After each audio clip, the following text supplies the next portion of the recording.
Jadavpur union পরিষদ, শিখগঞ্জ, চাঁপাইনবাবগঞ্জ। কানসাট আমবাজারটি যে কয়টি ইউনিয়ন নিয়ে অবস্থিত, তার মধ্যে আমারটা দ্বিতীয়। কানসাটের পরে আমার ইউনিয়ন পরিষদের অবস্থান।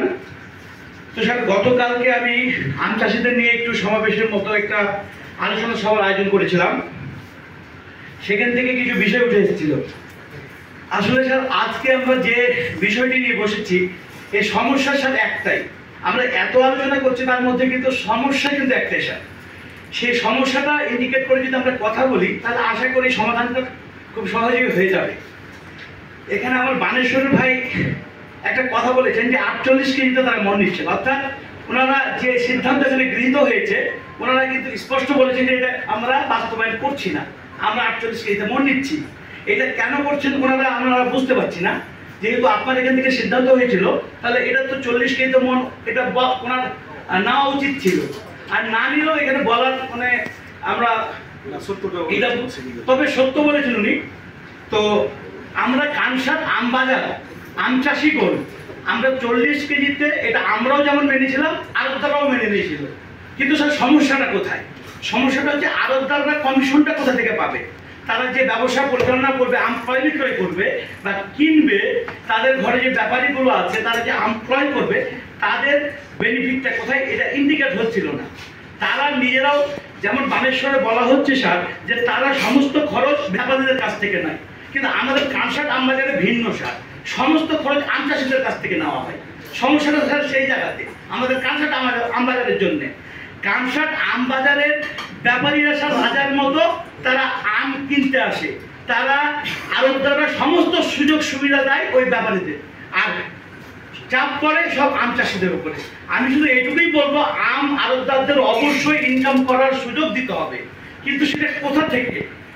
তবে ঘুরে ফিরে স্যার আম চাষিদের ওই আমের ওই জায়গা থেকেই কাটবে, কিন্তু সিস্টেমটা স্যার ভিন্ন। কেমন স্যার? যদি এটা ব্যাপারী গণের কাছ থেকে নির্দিষ্ট পরিমাণ ক্যারেট ভিত্তিক হোক, মন ভিত্তিক হোক বা শতকরা হোক, যদি আম আড়তদাররা একটা কমিশন ওনাদের কাছ থেকে নেয়, তাহলে এই জিনিসটা সরাসরি আম চাষিদের উপর পড়বে না। যদিও যারা ব্যাপারী, তারা লাভ করার জন্য আম কিনে, তারা কিন্তু ঘুরে ঘুরে ওই হিসাব করে আম কিনবে, আমাকে 60 টাকা বা 50 টাকা বা 20 টাকা বা 40 টাকা আমাকে আড়তদারকে কমিশন দেওয়া লাগবে, তাহলে আমাকে এই হিসাব করে আম কিনা লাগবে।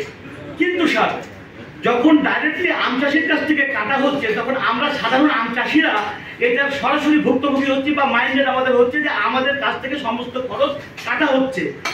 আমার কথা হচ্ছে স্যার, আম চাষিদের কাছ থেকে যে পেয়েছি, যে এখানে যে ব্যাপারীগণ আম ক্রয় করবেন, তাদের কাছ থেকে যেন আড়তদারগণ নির্দিষ্ট পরিমাণ একটা কমিশনই বলেন আর তাদের খরচ বাবদ যে হিসাবেই বলেন না কেন, তাদের কাছ থেকে যেন কাটে, এটা যেন সরাসরি আম চাষিদের কাছ থেকে কাটা না হয়। তাহলে আম চাষিগণ খুশি হবেন এবং এই সমস্যার সমাধান হবে বলে আমি কানসাট আম বাজারের বিষয়টা আমি বলতে পারি। অন্যান্য আম বাজার আমি বলতে পারবো না স্যার, যেহেতু আমি আমার কানসাট আম বাজার নিয়ে আমরা চিন্তা ভাবনা করি বা ওখানের সিস্টেমটা আমরা জানি। তো এই সমস্যার সমাধানটা হলে স্যার, কমিশনের জায়গাটা কোথা থেকে কাটলে আড়তদাররা আড়তদারি করতে পারবেন, এই সমাধানটা করতে পারলে স্যার আশা করি এই সমাধানটা হয়ে যাবে।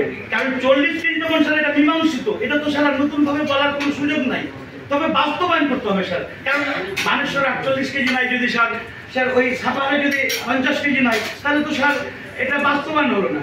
তো এই বাস্তবায়ন করার বিনীত অনুরোধ করছি স্যার। সেই সাথে কানসাট আম বাজারের এই কমিশন বলেন, যেভাবে আড়তদাররা নিক না কেন, সেটা ব্যাপারীদের কাছ থেকে নেওয়ার জন্য আমি দাবি জানাচ্ছি। আমি আমার এই বলে আমার সংক্ষিপ্ত কথা শেষ করছি। আসসালামু আলাইকুম।